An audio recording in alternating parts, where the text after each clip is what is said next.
Sí, oye. Vale, buenos días. Vamos a empezar la segunda conferencia del día. Tienen el esquema en las carpetas: Tecnocracia y postsecularidad hacia un humanismo de otro hombre. Y el ponente es don Francisco Javier Herrero Hernández, está aquí a mi derecha. Es un sacerdote salmantino, licenciado en estudios eclesiásticos y en teología dogmática, y también es también licenciado y doctor en filosofía con premio extraordinario de fin de carrera y de doctorado, habiendo además ampliado estudios en Alemania y en Francia, en Friburgo y en Sorbona. Fue vicedecano y decano de la Facultad de Filosofía de la Universidad Pontificia de Salamanca, de la que actualmente es profesor titular, impartiendo las asignaturas de Antropología Filosófica, Teodicea y Filosofía de la Religión. Y a la vez es también profesor asociado del Departamento de Historia del Derecho y Filosofía Jurídica, Moral y Política de la Universidad de Salamanca.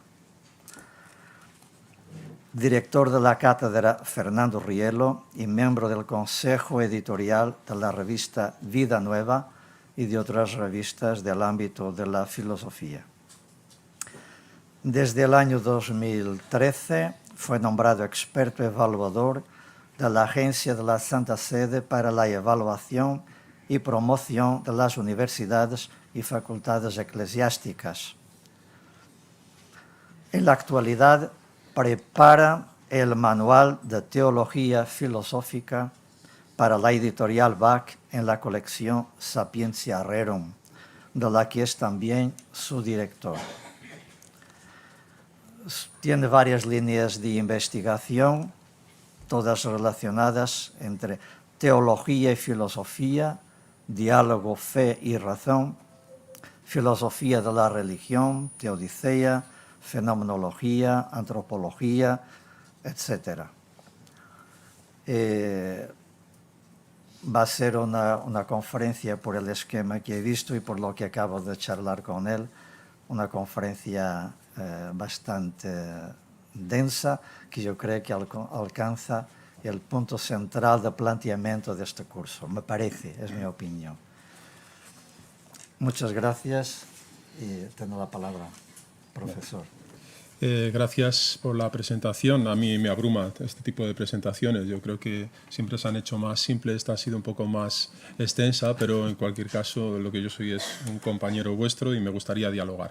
Agradezco mucho a la Comisión Episcopal de Pastoral Social, a su director Fernando Fuentes, la invitación. Saludo naturalmente a Monseñor Ginés y a don Antonio Algora, que están aquí presentes. Lo que voy a hacer es una presentación. Ustedes tienen ahí el enlace. Como están grabándolo en streaming, pueden descargar la presentación si les interesa, y cualquiera de ustedes que tenga también interés me puede dirigir un correo y yo se lo facilito sin más.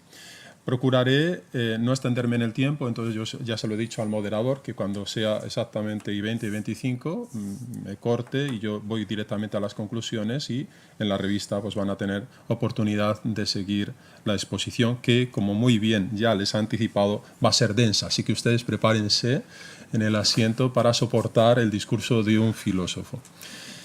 Bien, yo debo felicitar a los organizadores por este evento. Casi no me voy a sujetar a las páginas, sino directamente a las presentaciones, y lo hacemos así de una forma mucho más directa, por esta iniciativa de convocarnos a esta reflexión y además con un acontecimiento eclesialmente yo creo que muy significativo, que son los 50 años de la Populorum Progressio.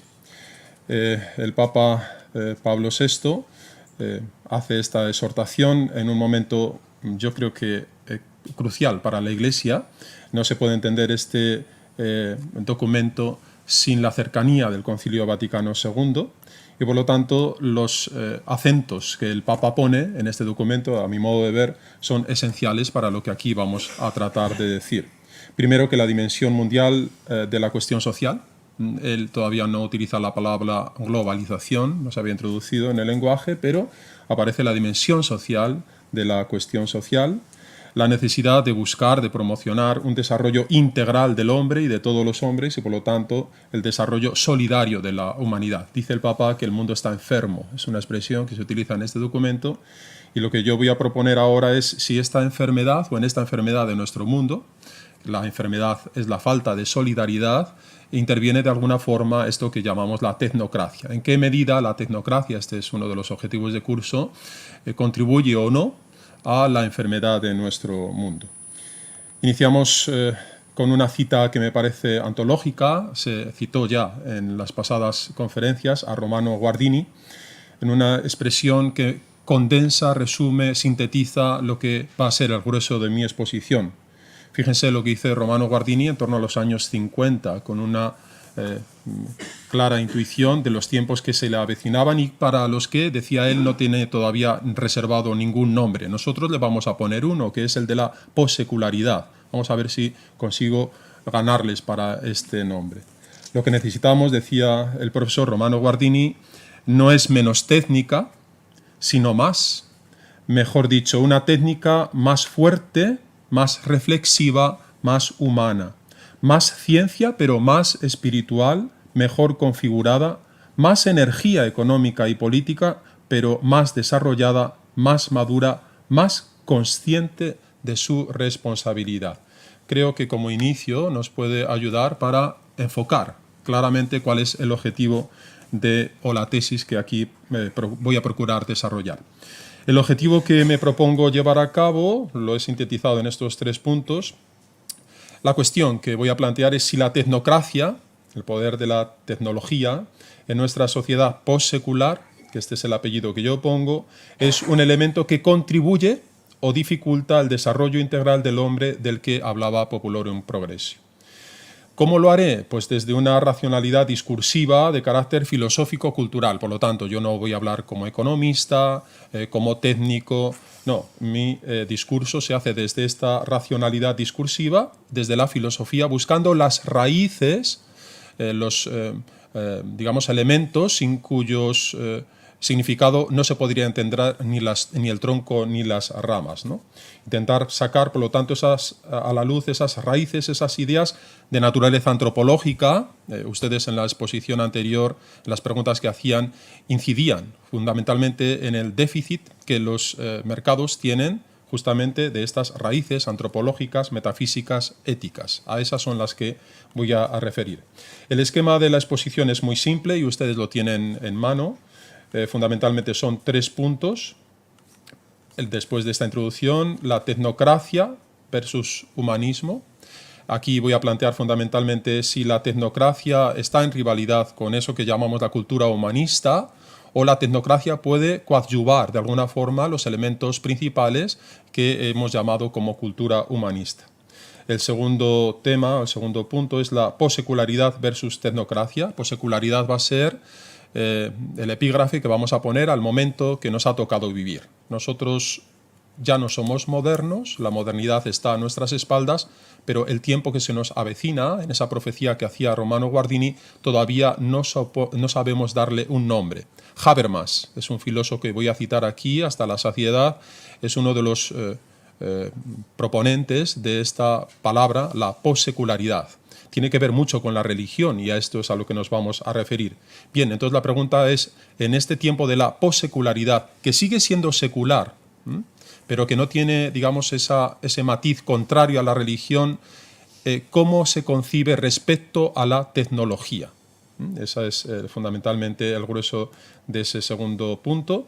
Y la propuesta final, a modo de propuesta prácticamente, es hacia un humanismo de otro hombre. Para los que conocen una figura a la que yo he consagrado tiempo, que es Emmanuel Levinas, el título les resultará conocido, es un título de una obra suya. Él publica en torno a los años 80 esta obra hacia un humanismo de otro hombre, y yo lo voy a utilizar como propuesta casi final. Lo que ahí ahora aparece como conclusiones en realidad va a ser simplemente una reflexión final y una provocación que no voy a hacer ahora, sino que la dejo para el final de la exposición. Muy bien, pues entramos ya de lleno entonces en el primer punto. tecnocracia versus humanismo. Es decir, la tecnocracia, ayer en el primer debate ya aparecía la tecnofobia, la tecnofilia. ¿Cómo nos movemos en esto? Porque cuando decimos tecnofobia, la fobia a la técnica viene dada por la defensa de una determinada cultura, que es la cultura humanista. Bien, esto es así. Los documentos incluso pontificios de los papas hablan de la tecnología de una forma como tecnofilia o tecnofobia. Se opone a la cultura humanista, que es principalmente el humanismo cristiano. De esto es a lo que nos vamos a dedicar. Y partimos de una tesis que es esencial. Primero, estamos en un nuevo paradigma. Los alemanes tienen esas palabras gruesas, la Weltanschauung. Es decir, una nueva cosmovisión. Esa nueva cosmovisión está introducida por fundamentalmente la tecnología, que es un producto de la ciencia. El otro día se nos decía que es al revés, y la ciencia actual moderna es un producto de la tecnología, y en buena medida concuerdo con ello, pero fundamentalmente el último producto de la ciencia es eso que hemos llamado la tecnología, y que está provocando un nuevo paradigma, una nueva cosmovisión, pero no solamente una nueva cosmovisión, como voy a incidir aquí, sino también una nueva comprensión de lo que es el ser humano y la persona. Necesitamos que, esta es la tesis, ante este nuevo paradigma tenemos que aprender. Esto se nos decía continuamente en las exposiciones anteriores. Estamos en un proceso de aprendizaje complementario. Esta expresión es de Habermas, de nuevo. ¿Complementario en qué? Entre religión y razón, entre tecnología y trascendencia, entre cultura humanista y lo que llamamos las nuevas tecnologías. Un aprendizaje mutuo, complementario, en los que ambas instancias, en este caso la tecnología y el humanismo, procuren aprender mutuamente uno de otro. Siempre esta es la tesis de fondo. Tenemos que buscar una nueva cultura, y esta nueva cultura no puede estar en las dos orillas, sino que tiene que encontrar cauces de aprendizaje entre los humanistas y la técnica o las ciencias, como queramos referirnos a ellos. ¿Qué entendemos por cultura humanista? Vamos a empezar por el lenguaje. Hemos hablado de humanismo versus tecnología, pero ¿qué entendemos por cultura humanista? ¿Qué llamamos humanismo? Voy a aparecer una cita ahí de Max Scheler. Ustedes conocen este pensador, es uno, ya podríamos llamar el padre de la antropología filosófica. En la estela de Husserl, de la fenomenología, Max Scheler tiene en 1927 publicado un libro que es una antología, es el inicio realmente de la antropología filosófica. La antropología filosófica, esta materia, surge en defensa, no es libre de prejuicio, de un determinado humanismo, el humanismo cristiano. Y este libro es El puesto del hombre en el cosmos. Utiliza la expresión alemana Stelle, no Ort. Ort es el lugar. Los animales, las cosas, ocupan un lugar, en un medio, pero el ser humano ocupa un puesto, eine Stelle. Y por lo tanto no es un Welt en el medio, sino en un cosmos ordenado que llamamos mundo. Por lo tanto, la antropología, el humanismo, surge de esta idea básica que nos ha presidido desde Grecia, es el lugar central del ser humano. Llamémoslo persona, llamémoslo de otra forma, pero ocupa un puesto privilegiado en el cosmos. Y eso es la cultura. La cultura es justamente lo que el hombre hace, no del medio, sino del mundo. Provoca, es el hacedor de la cultura. La misión del hombre consiste justamente, dice él, en ser motivo, en ser causa de la cultura. Pues bien, esto es justamente lo que provoca la tecnofobia. La tecnofobia tiene fundamentalmente anclada su lenguaje contrario a la técnica en un presupuesto antropológico. Y es el siguiente, que la técnica de algún modo eclipsa el papel privilegiado del ser humano. Que los artefactos, la técnica, las máquinas, la esencia de la técnica a la que nos vamos a referir, ha desplazado el lugar privilegiado del hombre y en su lugar está el producto. Y por lo tanto la crítica de los tecnofobos va dirigida fundamentalmente al desplazamiento que la técnica introduce en el puesto privilegiado del hombre en el cosmos. La pregunta es esto. La pregunta que está en el debate de fondo es, ¿la tecnocracia pone en peligro el puesto singular del hombre? La contestación va a ser que no, en absoluto. O por lo menos no de forma absoluta. Vamos a tratar de explicar un poco más. La Populorum Progressio, Heidegger, que nos va a aparecer ahí, y otras críticas acentúan justamente este déficit antropológico que tiene la tecnología. La Populorum Progressio, ahí aparecerán varias frases esenciales, donde con un modo benevolente, naturalmente, hacia el hacer humano, pero se fija en los riesgos, en los desafíos que está introduciéndose por parte de la tecnología. No basta promover la técnica, dice el Beato Pablo VI, para que la Tierra sea humanamente más habitable. Por lo tanto, la técnica no es autosuficiente, necesita algo más. Y alerta, los errores de los que han ido por delante deben advertir a los que están en vía de desarrollo de cuáles son los peligros que hay que evitar en este terreno. La tecnocracia del mañana puede engendrar males no menos temibles que los del liberalismo de ayer. Como ven, los textos son absolutamente nítidos de precaución ante una tecnología que ha podido desencauzarse del ámbito humanista. Por lo tanto, la crítica del Beato Pablo VI de este documento, que va a coincidir en los años 40, 60 y 70 del pasado siglo con una precaución hacia la técnica, va dirigida justamente por ese matiz antropológico, porque se ha descarrilado del cauce humanista. Economía y técnica no tienen sentido si no es por el hombre a quien debe servir. El hombre no es verdaderamente hombre más que en la medida que es dueño, este es un pensamiento esencial, de sus acciones y juez de la importancia de estas. Se hace el mismo autor de su progreso. Fíjense en esta palabra a la que vamos nosotros a insistir, la idea de progreso, según la naturaleza que le ha sido dada por su creador y de la cual asume libremente las posibilidades y las exigencias. ¿Cuál es el carácter antropológico que está en este documento de denuncia a esta especie de desencarrilamiento de la técnica? Pues que pierde de vista el horizonte humanista y en este sentido del humanismo cristiano, de la antropología teológica.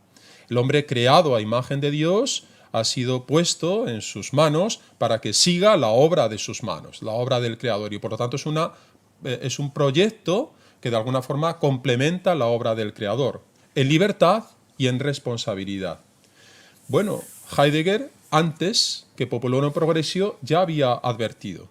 Se nos hablaba por el otro ponente filósofo del anterior día de Ortega y Gasset. Ortega y Gasset bebe fundamentalmente de Heidegger, aunque tenga efectivamente digamos, contribuciones propias, pero Heidegger es un gran pensador. Heidegger y Nietzsche han modelado los tiempos que vivimos actualmente. En gran medida, nosotros somos hijos de estos dos pensadores, uno y otro. Además, Heidegger ha trabajado frecuentemente y muy fecundamente sobre la obra de Nietzsche, y ustedes, si van a los institutos, verán que los alumnos se quedan entusiasmados por este autor, por Nietzsche. Pues bien, Heidegger hace una reflexión muy importante sobre la pregunta, die Frage, la esencia de la técnica. ¿Qué es eso de la técnica y cuál es su esencia en este sentido? Él dice algo que también han dicho los papas, y después veremos a Benedicto XVI en Caritas in Veritate. La esencia de la técnica no consiste en algo técnico. Entonces, cuidado, cuando hablamos de la tecnocracia o de la técnica en su esencialidad, no nos estamos refiriendo simplemente a las máquinas, a los productos, a los artefactos, sino fundamentalmente a algo que está tamizado, bañado por el carácter antropológico. La esencia está unida al destino del ser humano. Por lo tanto, hunde sus raíces en la antropología y en la metafísica. Y la metafísica es ahora mismo esencial. El hombre actual se encuentra bajo un poder, dice Heidegger, estoy resumiendo esa contribución de Heidegger a la esencia de la técnica, bajo un poder. Por lo tanto, la técnica es un poder que él no domina. El poder de la esencia de la técnica. Y ahí está, dice él, el máximo peligro para el ser humano. Pero después añadirá, y lo veremos más adelante, que, citando a Hölderlin, a un poeta, que donde crece el peligro también surge la salvación. Por lo tanto, en la reflexión sobre la esencia de la técnica, que aquí está demonizando, Heidegger aparece en principio como uno de los que demonizan, tecnófobo, de la técnica, después aparecerá como un destino del hombre. Es un poco críptico el pensador Heidegger, sobre todo en el segundo momento, pero nos va a ayudar en la reflexión y en algo que les va a sorprender, y es el parecido de la reflexión de Heidegger con Benedicto XVI después en la Caritas in Veritate. La esencia de la técnica, insiste, y insisto yo también, no está, por tanto, en algo técnico, sino en el carácter antropológico que se tiene que desprender de la esencia de la misma. Él utiliza un vocablo, como siempre él hace, es un torsionador del lenguaje alemán y del lenguaje alemán cotidiano, y habla de la técnica como Gestell. Nos ha salido antes la palabra Stellen, el puesto del hombre. Gestell es lo que utilizan los alemanes ordinariamente para hablar el artefacto, un dispositivo sin más. Bien, la técnica como Gestell, ese es el nombre extraño elegido por Heidegger para expresar la esencia de la técnica moderna. Lo podemos traducir como lo que está impuesto, lo que el poder, la imposición, la estructura, han traducido otros, del emplazamiento que provoca, esto es lo esencial, está en amarillo, interpela, solicita al mismo hombre. Por lo tanto, la técnica no es algo alejado del ser humano, sino que le está poniendo en rumbo a lo que es la esencia del ser humano, a la antropología, y por lo tanto es una oportunidad. Aunque sea un riesgo, aunque sea algo donde crece el máximo peligro, también puede arrancar de ello, en esa crisis, la solución, la salvación que Heidegger propone para el ser humano. Comprendida así como un modo concreto del acaecer de la verdad del ser, perdón por las expresiones, la técnica representa, quédense con esto, el supremo peligro para el hombre. Por lo que cuando la realidad, esto es porque es el extremo peligro, porque cuando la realidad deja de ser objeto, ya no es objeto frente a un sujeto, el ser humano, para transformarse en lo que está a su disposición, la técnica, el hombre comienza a considerarse entonces el señor de la tierra, pensando engañosamente que todo es un producto suyo. Este es el peligro. Lo propio de la visión técnica, según Heidegger, sobre la realidad, radica en definitiva en esa unilateralidad, en esa visión única, en este pensar de una sola vía que todo lo invade. Y él termina de esa forma brusca, consumación de la metafísica. Entonces la propuesta es que a partir de esto, que es el peligro, la técnica, donde el ser humano queda neutralizado, podemos encontrar, pero lo veremos más adelante, una posibilidad de salvación, con tal de que encaremos la esencia de la técnica no en los productos, sino en el matiz antropológico que esta modalidad de creación ya introduce. No solamente, repito, populorum progressio, Heidegger, rápidamente resumo, otras críticas a la técnica moderna, por lo tanto, los tecnófobos. Estábamos acostumbrados a esta demonización de la técnica, fundamentalmente por el carácter posbélico. Se citó frecuentemente la Primera Guerra Mundial, también la Segunda, pero muy fundamentalmente ahí es donde tomamos conciencia, cobramos conciencia del poder, estamos hablando de este título de la conferencia, de la tecnología. La fecha de 1920-1940, por lo tanto, después de la Primera Guerra Mundial, ahí tenemos un gran autor, Husserl, maestro de Heidegger, aunque abominó de él, y él habla en una conferencia en los años 36, en Praga, las crisis de las ciencias europeas. Y ahí fundamentalmente utiliza esta palabra, Technisierung, la tecnificación, como la responsable de las crisis de las ciencias y de la modernidad. Tiene una frase que acuña que es genial, y es que meras ciencias de hechos hacen meros hombres de hechos. Y eso es fundamentalmente lo que introduciría la tecnología. Y después, en la Segunda Guerra Mundial, repito, en ese mismo clima, en ese pesimismo posbélico, filósofos que ustedes han oído hablar de la talla de Karl Jasper, Löwit, Horkheimer, Marcuse, Habermas, todos ellos los últimos de la Escuela de Frankfurt, fundamentalmente hacen una crítica a la tecnología. ¿Por qué? No por los artefactos, sino porque la tecnología es un producto de la modernidad, de las ciencias, y la modernidad ha descarrilado también. Por lo tanto, en esta obra que ya introduzco de la Escuela de Frankfurt, la razón científico-técnica, la razón instrumental, debe aprender algo que ha olvidado y no endiosarse. Ese es el problema de la razón moderna. Y por lo tanto, la Escuela de Frankfurt, todos estos filósofos, abominan de la técnica porque fundamentalmente deja de soslayo, de lado, los componentes humanistas que incluso guiaban el programa de la modernidad. Meras ciencias de hechos hacen meros hombres de hechos. ¿Ven ustedes la conexión?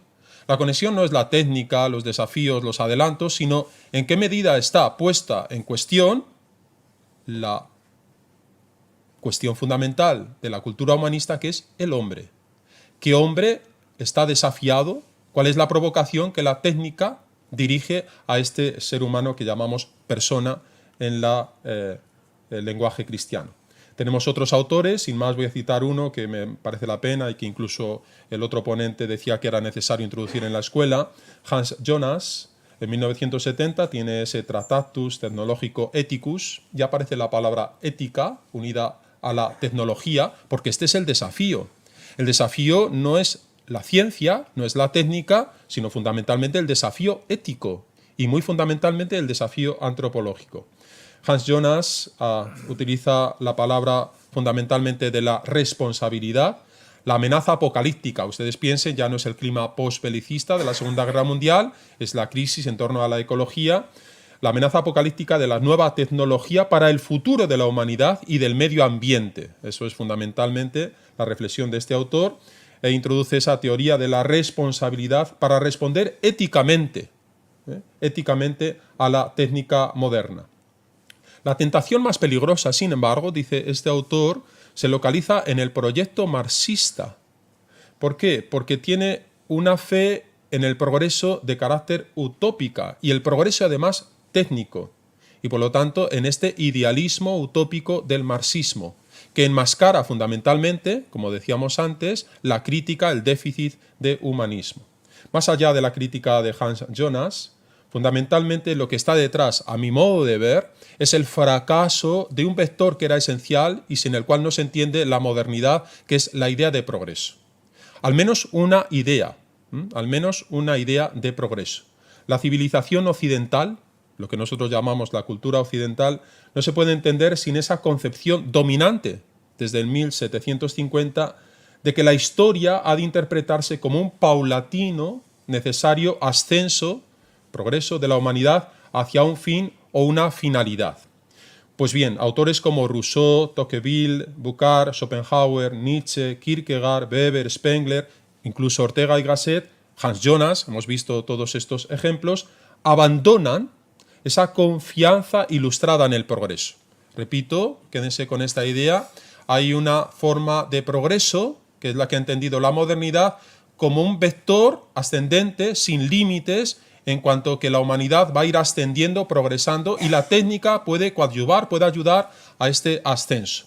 Eso hace agua y por lo tanto empieza ya la crítica, incluso con personas como Rousseau, que es un romanticismo. El romanticismo y la modernidad siempre van a zaga un movimiento y otro. Todos estos autores empiezan los tintes apocalípticos, anunciaron un futuro nada halagüeño de soledad, homogenización, decadencia para el hombre y la sociedad. Esta es una tesis que mantengo. Considero esta pérdida de fe en la idea de progreso como una de las ideas claves para comprender nuestro tiempo. Y les proporciono un título ya antiguo, Robert Nisbet, es el final de la idea de progreso, donde fundamentalmente lo que está analizando es esto que todavía no sabemos dar nombre, pero que tiene una raíz, y la raíz es el fracaso de la idea del progreso y por lo tanto la entrada de la desconfianza, que esto es lo esencial.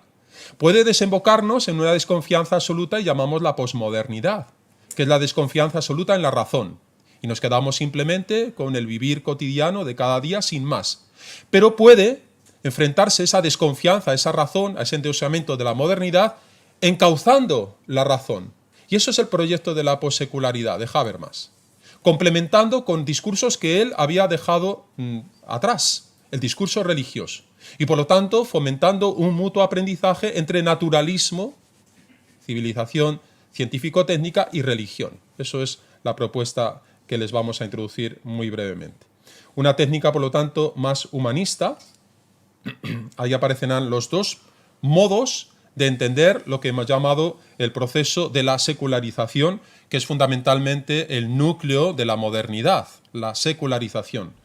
La secularizadora idea de progreso puede entenderse así, como hemos visto antes, la historia como un proceso histórico por causas naturales, y ahí tenemos autores como Turgot, Comte, Mill, Spencer, Marx, el marxismo, Bloch, fundamentalmente, el humanismo cálido de Bloch, va el principio esperanza, enfocado a esta idea de progreso.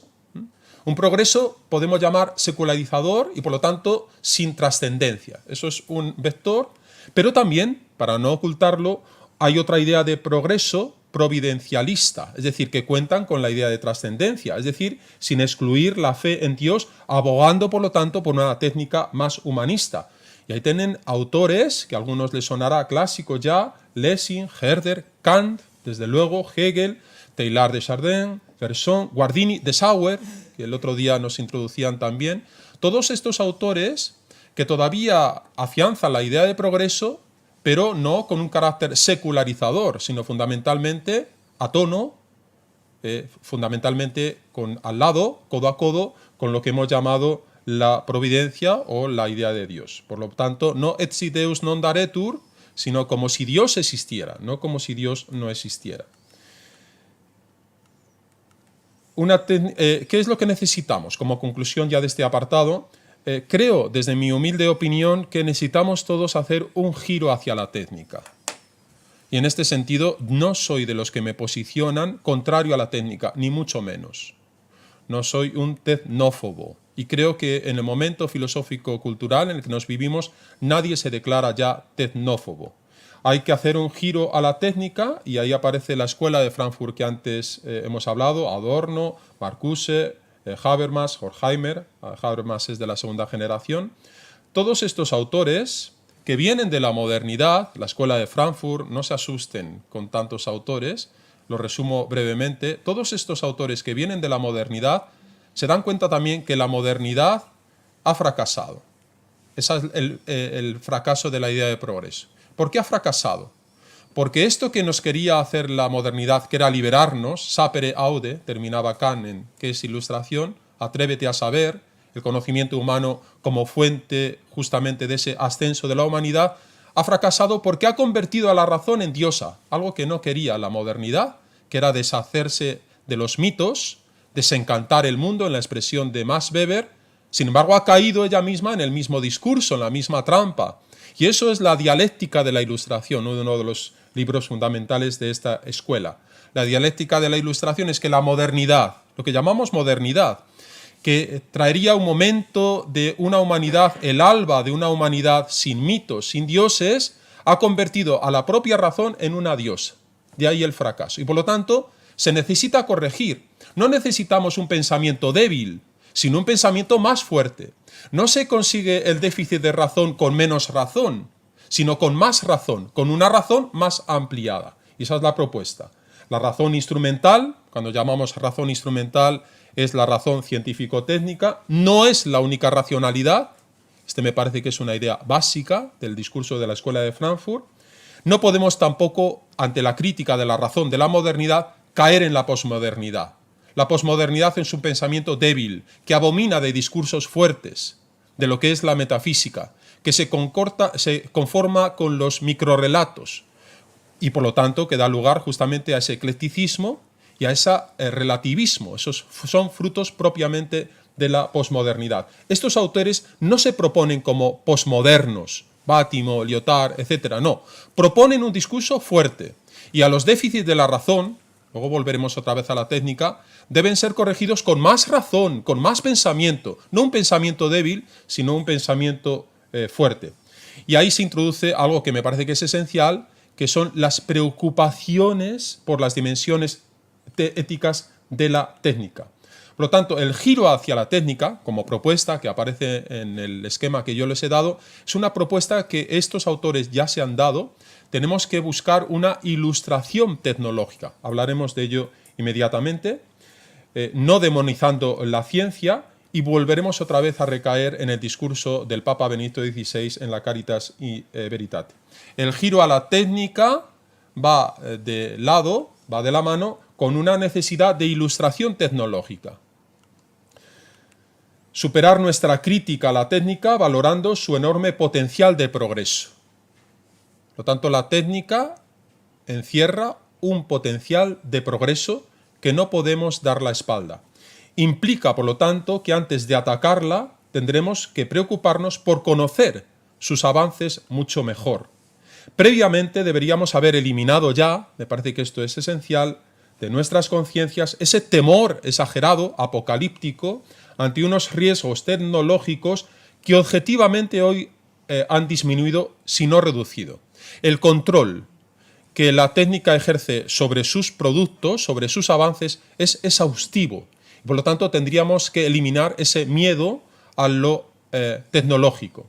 Urge, por lo tanto, mostrar una cara menos prometeica de la técnica, como se nos había prometido, aquella que nos coloca ante la verdadera esencia del hombre y nos capacita al mismo tiempo para un uso más ético, más responsable de la misma. Eso es una propuesta. Y ahora engarzo con Heidegger, aquel que nos decía que era lo más peligroso para el ser humano, sin embargo dice que no hay nada demoníaco en la técnica. Dice él en uno de los textos, lo peligroso no es la técnica. La auténtica amenaza ha abordado ya al hombre en su esencia. Lo peligroso es el puesto del hombre desplazado en el cosmos. Y utiliza la frase de Hölderlin, la introduce, allí donde crece el peligro, crece también lo que salva. Por lo tanto, la técnica es una oportunidad, no para deshacernos de la técnica. La técnica no es anticristiana, por ejemplo, sino fundamentalmente para encauzarla la técnica a descubrir la esencia del hombre, para volver otra vez a esa carta del humanismo, no a lo poshumano, no a lo transhumano, sino al verdadero humanismo que había sido defendido por Max Scheler en la antropología filosófica. La esencia de la técnica, dice él, hace que el hombre mire e ingrese en la suprema dignidad de su esencia. La técnica es una oportunidad para descubrir la esencia del ser humano. Nos llevaría a divisar, estas son las palabras ya críticas, casi misteriosas, a divisar el misterio salvador, lo que libera más allá de las estrellas. Es una expresión, como ven, muy bella. Lo que está anunciando aquí es algo que para nosotros, cristianos, es decisivo. La técnica no es autosuficiente y nos anuncia una trascendencia. No nos quedamos en la técnica, no la criticamos, es un desafío, pero nos hace ir más allá. La técnica nos provoca. Y en ese sentido es, como llaman los alemanes, una Herausforderung, nos extrae. Es un acicate que nos ayuda a contribuir a nuestra propia esencia. Y esto es la propuesta de Benedicto XVI en Caritas in Veritate. Lo que nos dice el Papa, por cierto, y aquí quería hacer, digamos, un canto a este documento, está compuesta esta encíclica expresamente como un homenaje, como honra al Papa Pablo VI. Y en sus primeros números indica que está escrita para retomar las enseñanzas de Populorum Progressio, a la que tilda la Rerum Novarum de la época contemporánea. Esta mirada de cariño, de reconocimiento a Pablo VI y a la Populorum Progressio va en la misma dirección de la primera encíclica. Hay que revertir la desviación, he utilizado antes la palabra descarrilamiento, desencauzamiento, revertir la desviación de la técnica de su originario cauce humanista.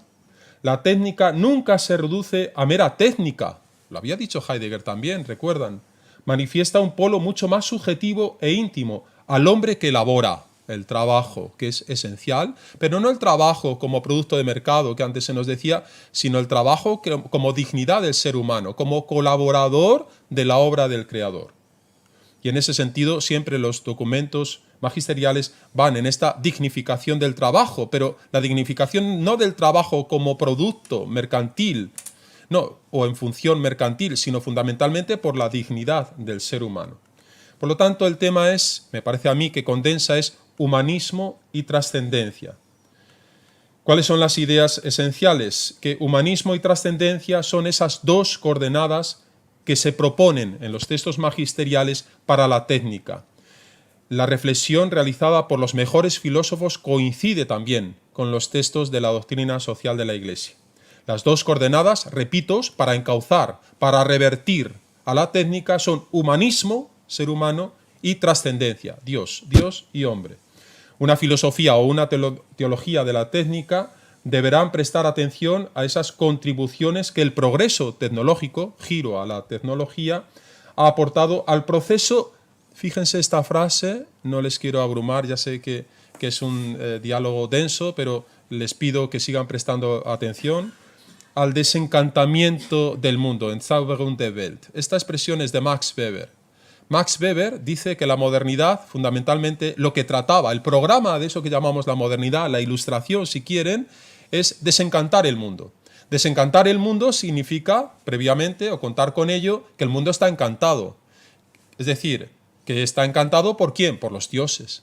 Por lo tanto, el programa de desencantamiento del mundo es desencantar el mundo de los dioses, de los mitos, de la fábula.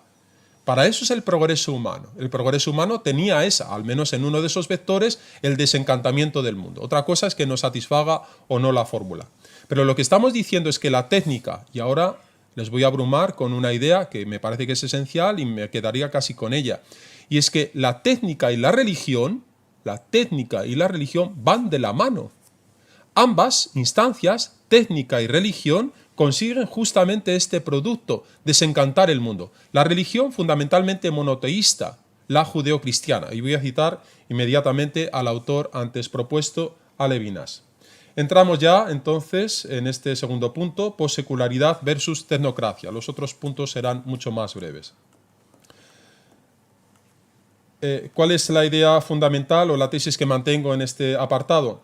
Que tenemos que superar tanto el optimismo ingenuo, que ha sido superado, el tecnoromanticismo, ahora vamos a hablar de ello, como el pesimismo unilateral, la desconfianza a la técnica, apocalíptico, frente a la técnica. ¿Para qué? Para considerar la virtualidad positiva de la técnica sin ocultar, eso sí, el peligro o el riesgo. Este es el tono y ahora es lo que vamos a explicar es en qué medida esta visión benévola hacia la técnica puede encauzarse en esto que hemos llamado la possecularidad, que es el tiempo que nos ha tocado vivir.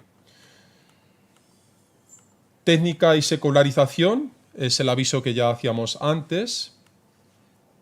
Ustedes ven ahí las religiones en el cubo de la basura. Eso sería fundamentalmente lo que es la secularización sin Dios, fundamentalmente. La técnica fue un factor decisivo en ese fenómeno que llamamos la secularización. La técnica contribuyó eficazmente a la destrucción de mitos, de dioses y del dominio del fatum, del destino. Es decir, posibilitó la posibilidad, valga la redundancia, de que el hombre se incorporase, saliera de su curvatura y mirase el horizonte con posición casi de Dios. Y eso es fundamentalmente este exceso de técnica que hemos criticado. En la técnica, decía el beato Pablo VI, se manifiesta, fíjense, se confirma el dominio del espíritu sobre la materia. Y esto es la técnica y esto es la religión también. Por lo tanto, coinciden en este vector positivo de la técnica, religión y esta instancia que llamamos la tecnología. Ambas tienen la misma empresa, llegan al mismo destino. Desencantamiento del mundo, Levinas. Este es el autor que acabamos de citar. Este autor habló también del papel de la técnica como complemento al proceso de desencantamiento, de secularización, iniciado por el monoteísmo. Claro, es que la ciencia, el tren de la ciencia, como dice Mariano Artiga, echa a andar en suelo cristiano. En otra concepción cultural no podemos llamar de ciencia, hablamos de otro tipo de sabidurías, pero la ciencia tiene una matriz, un suelo que es el cristiano, por algo será, fundamentalmente por eso. Y por eso Santo Tomás de Aquino se propone como ejemplo de modernidad. Santo Tomás de Aquino lo que busca es, en ese conocimiento natural, aunque abogue por un conocimiento sobrenatural que ilumina y complementa el conocimiento natural. Pero justamente por indagar las posibilidades del conocimiento humano es por lo que viene la ciencia. Y por lo tanto la ciencia, reivindiquémoslo, es un producto típicamente cristiano.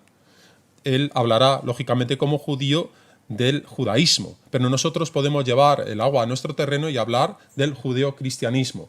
Técnica y religión son los dos elementos básicos que han permitido a la humanidad salir del desencantamiento del mundo. Por lo tanto, tenemos que reivindicar el papel de la religión y eso es lo que va a hacer después Habermas. Igual que la técnica. Técnica y religión ayudan, contribuyen justamente al progreso del ser humano. Ambas, técnica y religión, suministran una enseñanza fundamental. Por eso son contributivas del progreso humano.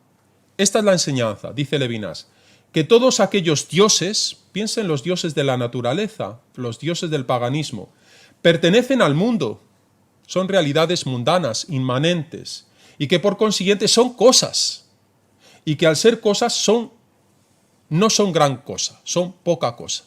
Esa es la lección fundamental del monoteísmo judeocristiano y la lección de la técnica, juntamente, el desencantamiento del mundo. Aquí vamos a hacer dos peligros, dos advertencias rápidas. Una es, bueno, no podemos ahora pasarnos de demonizar la técnica, de ser tecnófobos, a una tecnofilia atroz, abundante.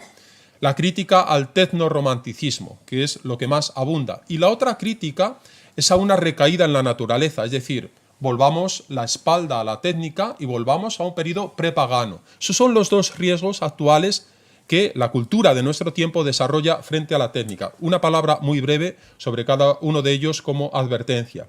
Una crítica al tecnoromanticismo. Y ustedes ahí aparecen escenas que no voy comentando, pero que seguramente digamos en la conciencia epocal todos tenemos en la mente. Matrix y todas estas películas de este tono son fundamentalmente un canto a la ciencia, pero de forma romántica.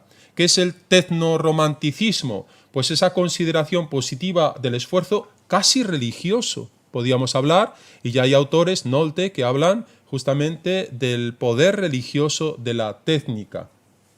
Una concesión, eso es, sin límites al valor secularizador, pero inmanente, en la primera línea de la diapositiva anterior. ¿Cuál es la crítica que yo hago a este tecnoromanticismo? Pues que intenta confundir la anticipación ideal, ese progreso utópico del mismo, del proceso, con los resultados reales de la técnica, es decir, con el producto, lo que alguien ha llamado la máquina Dios. Entonces, huyendo de ese tecnoromanticismo que está en todas las conciencias, sobre todo adolescentes y jóvenes de nuestra sociedad, lo que estamos diciendo aquí es que hay algo más que la técnica. Algo más que la técnica. Y aquí cito a un autor clásico, a Kant. Kant, de forma emblemática, y el autor anterior terminaba con Kant, dice que en el ser humano existe una tensión irresoluble entre la infinitud potencial y finitud real. En el ser humano, entre el anhelo constitutivo del ser más y los límites inherentes a las cosas. Y esto es Kant una y otra vez. En el epitafio que ponen después en su tumba, es la expresión clásica de la crítica a la razón pura, con la que termina, dice: hay dos cosas que llenan de admiración mi ánimo, el cielo estrellado sobre mí y la ley moral en mí. Y esa es la tensión entre naturaleza y moralidad, entre el ser humano y el producto de la técnica, de la ciencia, en ese momento todavía incoado. La técnica por sí sola no puede ofrecer ese algo más, ese plus, so pena de transformarse en ella en un poder ideológico. Y eso es la tecnocracia. La tecnocracia es justamente cuando claudica la técnica del poder de progreso en el ser humano y se convierte en un poder, en una ideología, lo que tantas veces ha criticado Habermas y la Escuela de Frankfurt. Y ahí aparece Bergson, lógicamente. Bergson dice que la mecánica, y antes podríamos decir el mercado, reclama y exige siempre una mística. Por lo tanto, la técnica no puede ser autosuficiente. Huyamos del tecnoromanticismo, pero no caigamos, y esta es la segunda advertencia, digamos, todavía la razón abierta a la trascendencia, voy a pasar ya esto para no entretenernos, no caigamos en esta nueva mitología. El otro riesgo que nuestra cultura contemporánea tiene sobre la técnica es una nueva mitología de la naturaleza. Esto les va a sonar, ¿no? Aunque yo aquí haga un discurso teórico, después ustedes, y esa es su obligación, los deberes que yo les propongo es sacar las concreciones prácticas. El discurso teórico no es una mera teoría, es justamente la mejor forma de encarar pragmáticamente los problemas. ¿Cuál es esto que llamamos la mitología de la nueva mitología sobre la naturaleza?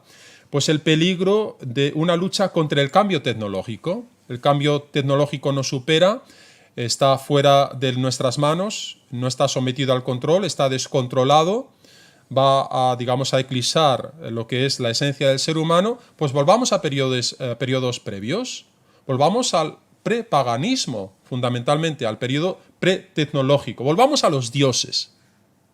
Remitifiquemos la naturaleza, aquello que Levinas, la propia religión nuestra, ha desmitificado. Volvamos a encantar el mundo, un nuevo reencantamiento del mundo. La naturaleza vuelve a convertirse en objeto de veneración. Tenemos ejemplos y no voy a citarlos. Es la nostalgia por aquel tiempo pretecnológico en el que la humanidad gozaba volcada familiarmente con poderes primarios de la naturaleza. Ambos riesgos me parece a mí que deben ser descartados. No son sensatos, no son razonables para nuestra época. Nos ha tocado vivir a la altura del tiempo que nos ha tocado y tenemos que ser responsables del tiempo que se nos ha suministrado. Pero no podemos caer ni en un tecnoromanticismo, tecnofilia, ni en una tecnofobia contraria justamente a lo que es la esencia de la religión y fundamentalmente de la técnica, la necesidad de una humanidad sin mitos. En eso coincidimos, somos plenamente modernos, buscamos una razón, aunque esta razón sea ampliada. La vuelta a un cosmos sagrado, vuelvo otra vez con la crítica, supondría traicionar la autonomía que el hombre conquistó cuando le robó a la naturaleza sus caprichosas pretensiones. La técnica y la fe monoteísta trajeron consigo el alba de una humanidad sin mitos. Un mundo abandonado al dominio exclusivo de los poderes míticos, la posibilidad en suma de una resacralización de la physis, de la naturaleza, entrañaría que la libertad humana ya no apareciese como plenamente responsable y que los esfuerzos humanos quedasen al menos en parte baldíos. Por tanto, la necesidad de técnica, más técnica, decía Guardini, pero más espiritual, no menos técnica, sino más esencial. La única condición para no sucumbir al encanto de la naturaleza consiste en saberse mantener en el cauce humanista originario, de nuevo la tesis de fondo, donde la religión tiene aún mucho que decir. Y esto es lo que nos abre el tema ya de la possecularidad, al que paso rápidamente. ¿Qué es eso de la possecularidad? Hemos definido qué era la cultura humanista y ahora decimos que en nuestro tiempo, le vamos a dar un nombre, es la possecularidad. Tienen ustedes la imagen ya clásica para nosotros, el discurso mantenido por Benito XVI con Habermas en Múnich, del que surgió un libro esencial. Tenemos que comprender el momento sociocultural que vivimos. Y eso, la possecularidad nos ayuda de una forma descriptiva. La possecularidad describiría el momento en el que nos encontramos. Lo describiría con estas pinceladas.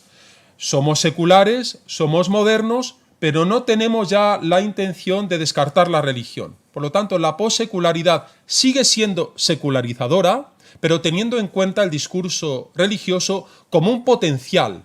Podemos aprender mutuamente. Es que algo se perdió, dice en una contribución Habermas, en la modernidad cuando descartó el discurso religioso. Y el discurso religioso no es una posición, como algún colega ha dicho, funcionalista de la religión. No es que Habermas se aproveche de la religión. Él no tiene oído musical, dice, para la religión, citando a Max Weber, pero aún así reconoce a la religión una instancia, un potencial, un acervo de contenidos que la modernidad había descartado y por eso descarriló. La modernidad no puede caer en la posmodernidad. Tiene que aceptar la contribución en un mutuo aprendizaje que exige también a la religión algo. La religión tiene que aprender también a exponer sus razones de forma plausible racionalmente, con logos, porque un Dios sin logos es contrario a la naturaleza de la religión. Cito al Papa en Ratisbona. Por lo tanto, fundamentalmente la possecularidad es una oportunidad para la religión y para la razón moderna. Razón moderna lo equivalemos ahora a razón científico-técnica, a la tecnología. Tienen que aprenderse ambas culturas, iniciar una nueva cultura, como decía Snow, una tercera cultura que no ponga de antagonismo a la técnica con el humanismo, ni al humanismo con la técnica, y aquí humanismo lo refiero fundamentalmente al humanismo cristiano. Evitar, por lo tanto, el descarrilamiento de la secularización, eso es el intento de la possecularidad, aquí se le daría un uso normativo. No solamente describe el momento, sino que además se empeña, tiene el programa fundamentalmente de encauzar la razón moderna. ¿Y cómo se encauza? Aprendiendo de aquello que ha dejado, que echa en falta, las razones convincentes del potencial más razonable de las religiones. La razón moderna, de carácter científico-técnico, debe estar dispuesta al aprendizaje, dice él, de lo que le falta a partir de los potenciales contenidos éticos, morales, del discurso religioso. Y eso es la possecularidad. Esa es la propuesta que está lanzando una y otra vez, seguramente el filósofo más importante, ya muy mayor, que tenemos en este momento, que es Jürgen Habermas. ¿Cómo ha surgido la posecularidad? Para entendernos, y yo le digo al moderador que cuando me diga corto y pasamos a la conclusión. Es que me da pena cortarte, así que... No seas benevolente conmigo. Hacemos ya así una especie de descanso, pero... 10 minutos más. Bien, pues a los 5 minutos yo cortaría y vamos ya a las conclusiones. Hasta media total, Bien, ¿vale? de acuerdo. Sí. Génesis, porque yo creo que son conceptos básicos para nosotros. ¿Cómo ha surgido esto de la posecularidad? Para entendernos, perdón si abrumo con muchos conceptos, pero yo creo que el cauce, el vector de la exposición es nítido. La posecularidad justamente es este cruce de caminos, política, religión, aquí podemos llamar política o razón moderno, estado moderno, que es a lo que se refiere Habermas, pero aquí podemos hablar de la razón científico-técnica y la religión como trascendencia, humanismo, como queramos definir. Bien, surge de la necesidad urgente, cito a Guardini de nuevo, en esas cartas del lago Como de los años 50, reconocer que el tiempo moderno se dirige a su fin.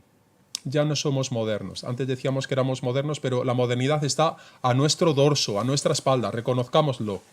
Se dirige a su fin y aquello que se anuncia en la época que viene no tiene aún nombre en la historia. Él no se atrevía a tildarlo, el momento nuevo, el cambio de paradigma del que antes hablábamos, ese tiempo nuevo ha sido calificado, tildado por Habermas como la possecularidad. La possecularidad dice lo contrario de que el nombre expone. No es lo que viene después de la secularidad, no es ese el fin de la possecularidad. La possecularidad es fruto de la secularidad. La secularización lo es del cristianismo, que habría generado paradójicamente, y ahí tenemos los libros de Marcel Gauchet, Ferry, etc., la desecularización que conduce a la possecularidad. Me explico brevemente en estos conceptos que parecen muy abstractos. Secularidad, modernidad, lo hemos dicho, es programa de la Ilustración, es idea de progreso. El problema, dialéctica de la Ilustración, es que la modernidad, la razón científico-técnica, ha caído en aquello que denunciaba, se ha endiosado. Tenemos que corregir el cauce de la racionalidad moderna. Y ahí hay dos posibilidades. Una es la posmodernidad. La posmodernidad aborrece el discurso metafísico, los grandes relatos. La razón moderna nos ha llevado al desastre. Contentémonos con pequeños relatos, con el vivir cada día no hay verdad, relativismo. Pero cabe, y esta es la posibilidad de Benedicto XVI y de Ratzinger, cabe corregir el rumbo de la modernidad. ¿Cómo se corrige? Con más razón, no con un déficit de razón, pero una razón más ampliada. Y la ampliación es al más allá. Más allá no con el sentido, digamos, escatológico, sino el más allá del ser humano, más allá de la inmanencia y, por lo tanto, la idea de trascendencia. Y, por lo tanto, contar con el discurso religioso. Contar con el discurso como potencial, ético y moral. Y la premisa para la possecularidad es esta. En esto espero que estemos de acuerdo. El pronóstico que ya hacía Marx, ¿no?, de la desaparición de la religión, después de la muerte de Dios, sobre la desaparición de la religión, ya se da por fallido. La religión no ha desaparecido del mapa, admitiendo la pervivencia de un significado. Hablamos de metamorfosis de lo religioso, Martín Velasco ha hablado mucho sobre esto, no es el momento, es otro tipo de discursos, pero el pronóstico que lleva a la possecularidad es que la religión no desaparece. Ha venido y está para quedarse.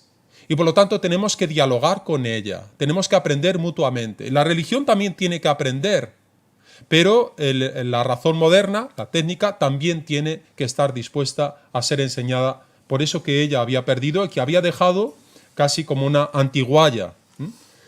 Jürgen Habermas aparece como el adalid, el abanderado de este discurso. Citarlo rápidamente, proviene de la segunda generación de esa escuela de Frankfurt y es un caso emblemático de esa defensa de la possecularidad. Él mismo, en su vicisitud biográfica, ha dado un viraje a su posición, entrando a destacar el papel de la religión.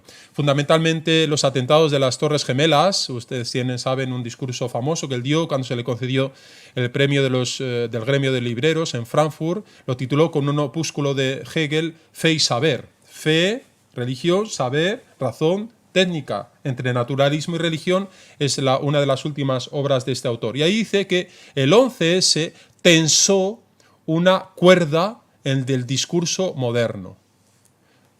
Y produjo la ambigüedad de la modernidad. Él hace una lectura que en ese momento, si tuviéramos tiempo, podríamos hacerlo, en torno a lo que los atentados del 11S habían introducido como cambio, como crisis en el momento que nos ha tocado vivir.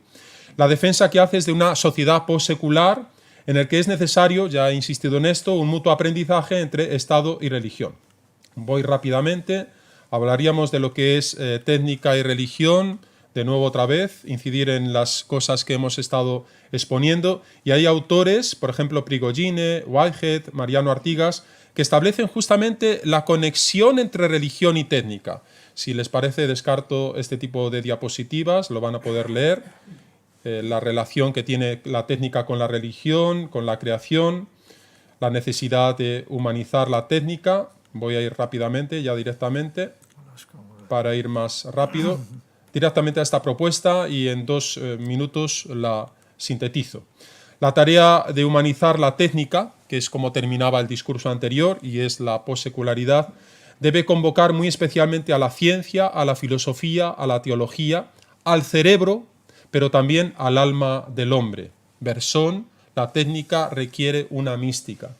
El absolutismo de la técnica, tecno-romanticismo, la confianza en la sola razón, la modernidad desencauzada, la razón instrumental, contiene una errada concepción antropológica, esta es la tesis, que olvida y rechaza la intimidad espiritual del hombre, lo que Max Scheler llama el hondo vivir, el vivir del alma. La razón humana, el hombre, debe liberarse de su locura racionalista, esto es, de su eterna pretensión de autofundarse en sí mismo y dirigirse hacia un humanismo abierto al absoluto. Esta es la propuesta con la que yo voy a terminar rápidamente.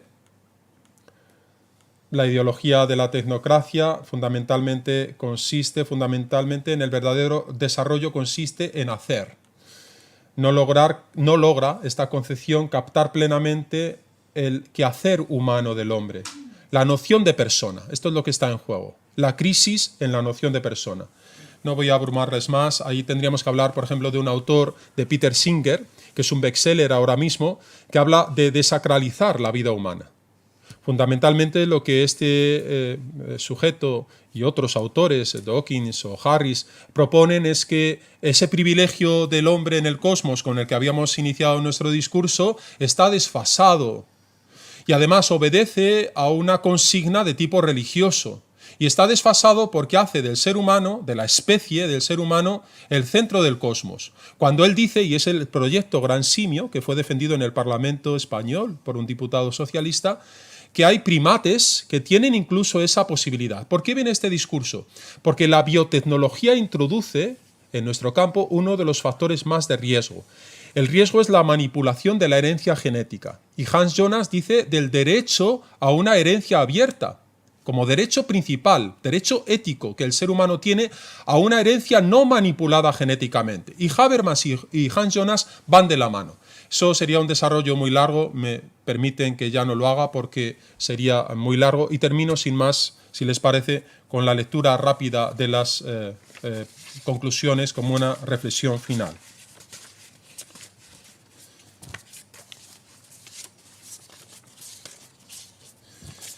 Hago ya lectura y ya me limito a los papeles. La técnica moderna solo se entiende a partir de esa discontinuidad entre la episteme, el conocimiento griego, y la ciencia moderna, uno de los factores esenciales que señalan, sin duda, el orto de lo que hemos llamado la Edad Moderna.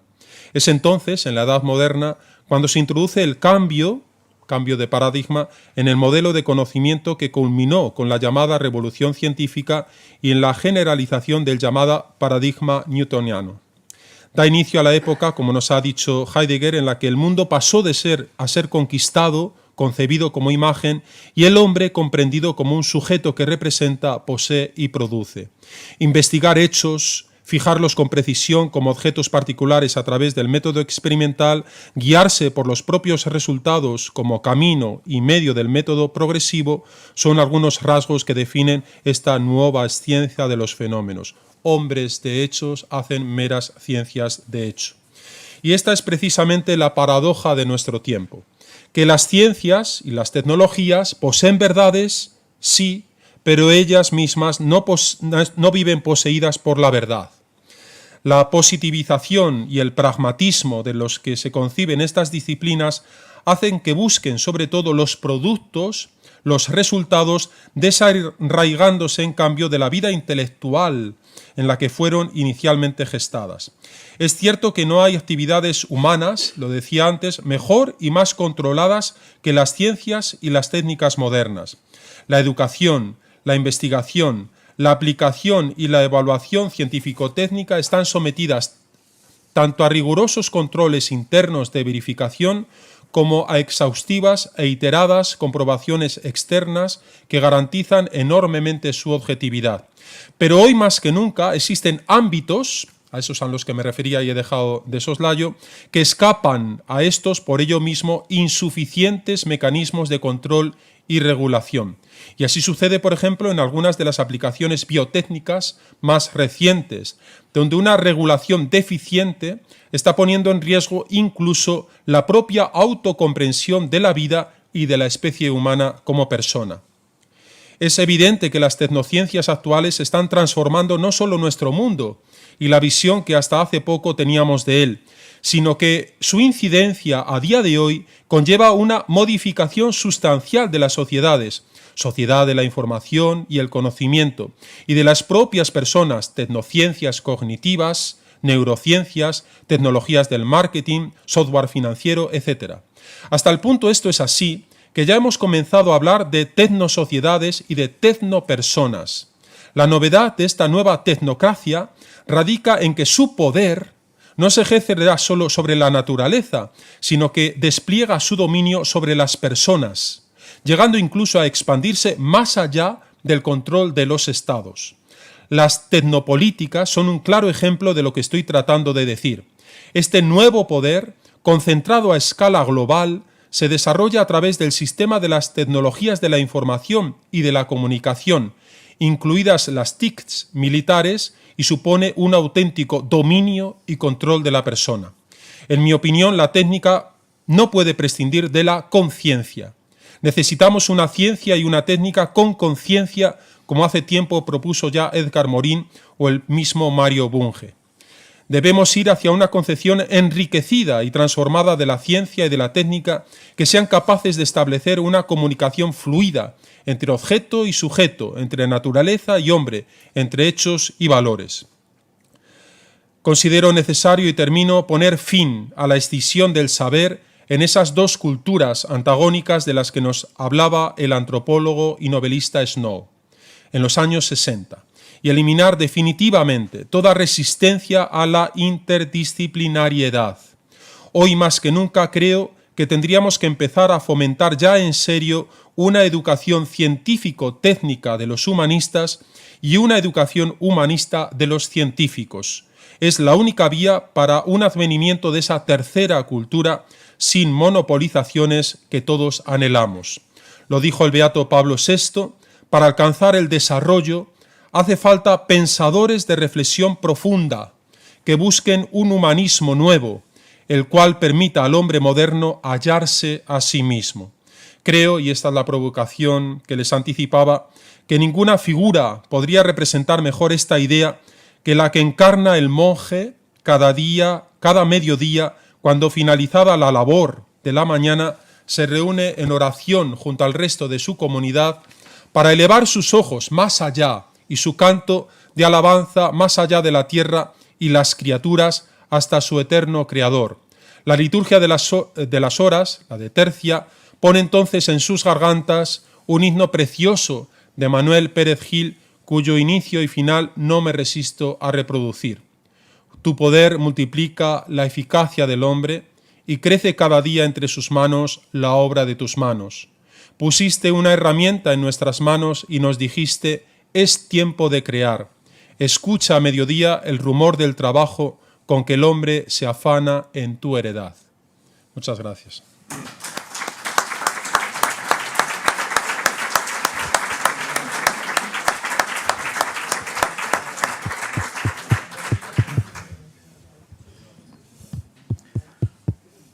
Muy bien, muchas gracias, profesor Herrero Hernández. Quedaron muchas cosas del esquema por exponer, pero como está en la presentación, es fácil consultar. Vamos a tener un periodo de intervenciones, los que quieran intervenir, 2 o 3 intervenciones, porque después iríamos a la Eucaristía. ¿Una pregunta? Una cuestión. No sé si sería posible muy brevemente. Un momento que van a traer el micrófono, por favor, hermana.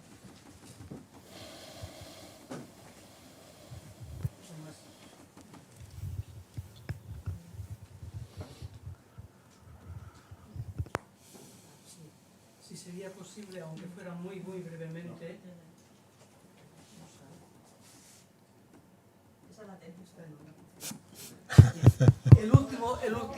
El último epígrafe, el 343, humanismo de otro hombre. ¿Qué nos quería decir ahí, aunque fuera muy brevemente? Sí, ya siento yo que no haya podido terminar de desarrollarlo rápidamente.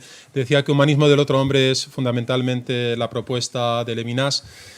¿Qué es lo que ha olvidado la técnica de alguna forma? Digamos, ese humanismo que está, en el núcleo central de la propuesta judeocristiana, que es la idea de persona. Levinas lo traduce como rostro. Es decir, lo que ha privilegiado la modernidad es la libertad. Nietzsche es eso, el poder, la voluntad de poder es la libertad ejercida como león rugiente, dice él en una de las metáforas. Hemos pasado del camello, el camello es el que lleva soportando, el peso de la obligación, el tú debes, los mandamientos. El león es el símbolo de la modernidad, ruge, es la soberanía gallarda del que ejerce el deber, tú puedes.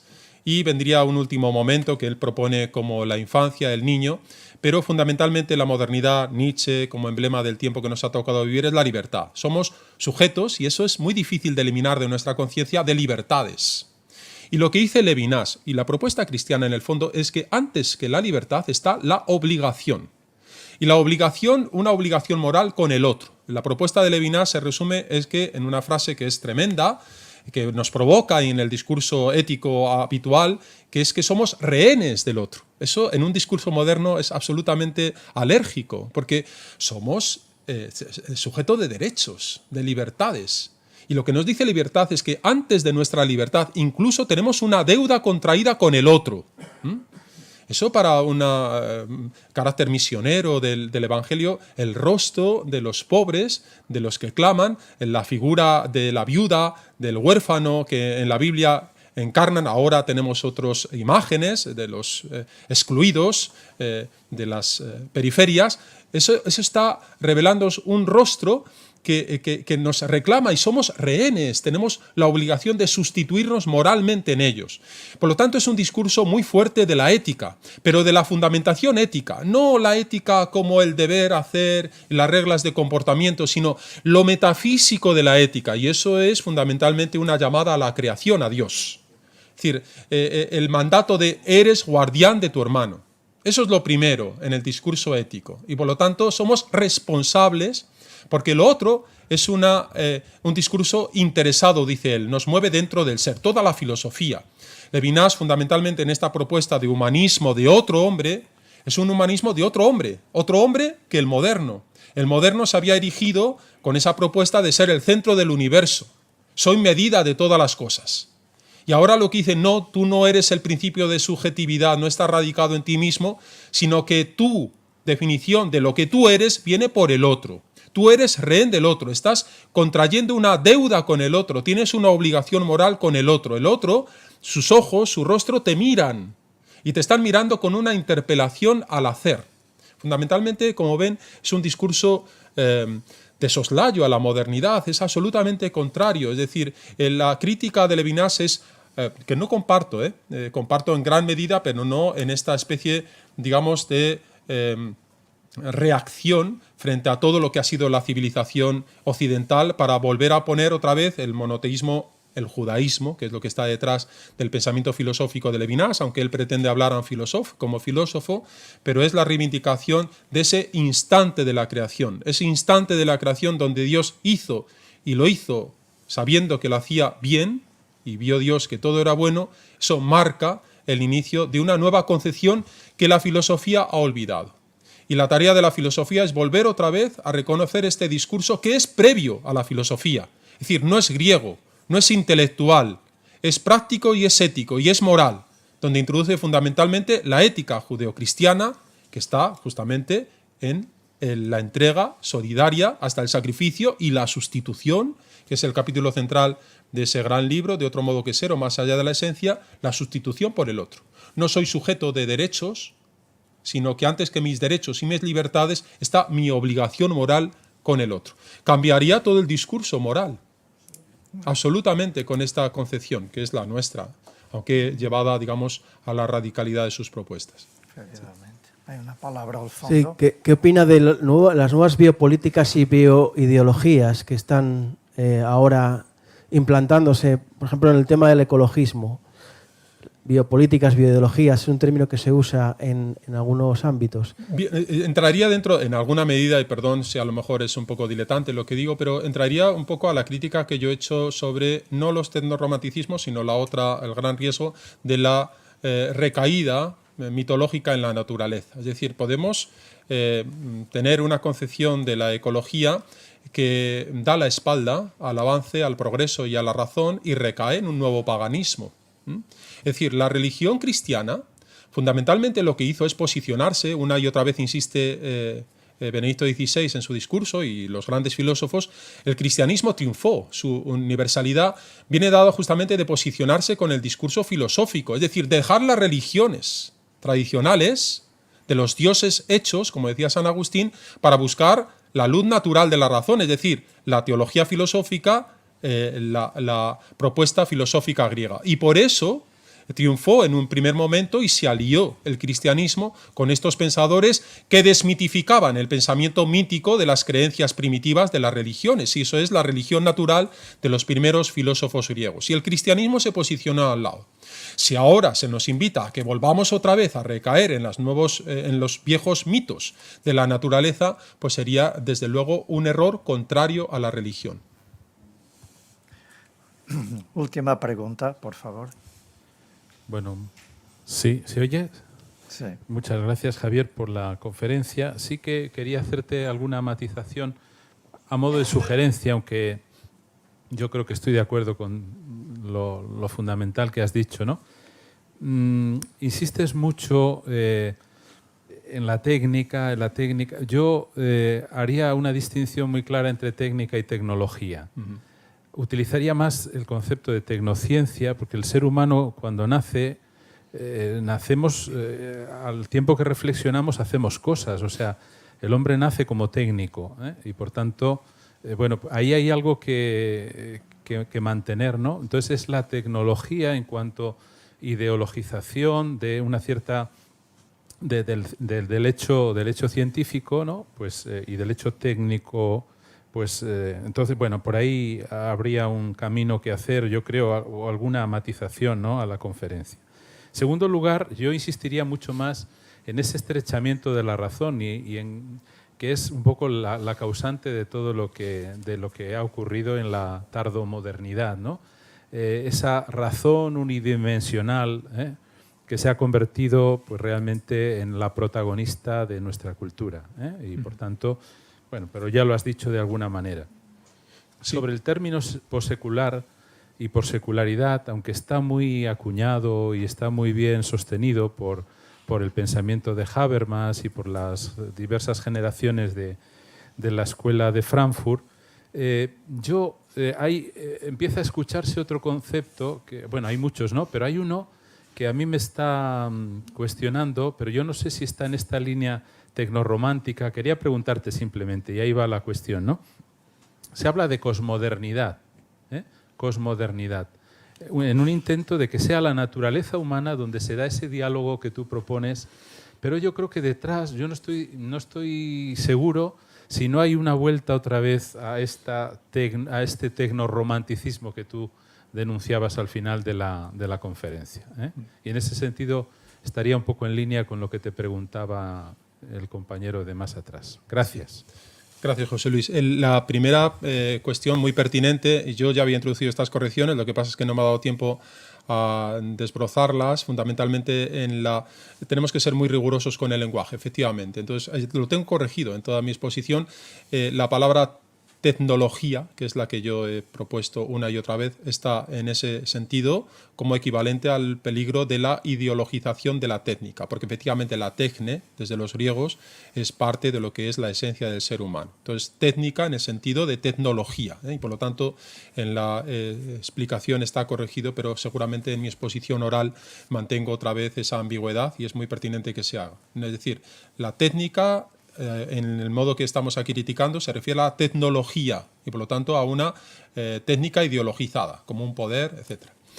En cuanto al tema segundo de la possecularidad y la cosmomodernidad, digamos que para mi modo de ver, en mi humilde opinión, no sé si el término possecularidad, ha habido una contribución reciente en la que se criticaba este término y ha habido muchos críticos del término possecularidad, porque hacen un uso, digamos, funcionalista de la religión. Bueno, muy bien, podemos aprender de la religión, pero cuando ya hemos aprendido y no sea necesaria, pues la descartamos y no valora la religión como hecho fundamental en sí mismo. A mí me parece que es una oportunidad. Es decir, cuando ha habido una modernidad que ha dado la espalda a la religión, por lo menos tenemos un fenómeno que da por fallido el diagnóstico, como decíamos antes, de la muerte de Dios y la desaparición de la religión, y entabla un diálogo y ve la religión como un factor civilizador y por lo tanto es una oportunidad para la misma religión. Me parece mucho más pertinente el término possecularidad, mientras que el otro, efectivamente, desde mi punto de vista, caería en esa advertencia de la recaída otra vez en la naturaleza, aquello que había querido superar la misma técnica y la religión, ¿no? Volviendo otra vez a endiosar a aquellos dioses que queríamos, de los que queríamos desencantarnos. No recuerdo cuál era la segunda contribución, tu pregunta. Efectivamente, y ese es el tema de fondo, ese es el tema de fondo de la possecularidad. Lo que la possecularidad admite es que la razón instrumental, lo que llamamos la razón científico-técnica, desde Bacon, Descartes, etc., es una razón estrechada y por lo tanto tenemos que ampliar la razón habiéndonos a la trascendencia. Dejémoslo así, efectivamente, una razón ampliada, ¿no? Bueno, agradecemos una vez más y felicitamos la ponencia del profesor Herrero Hernández.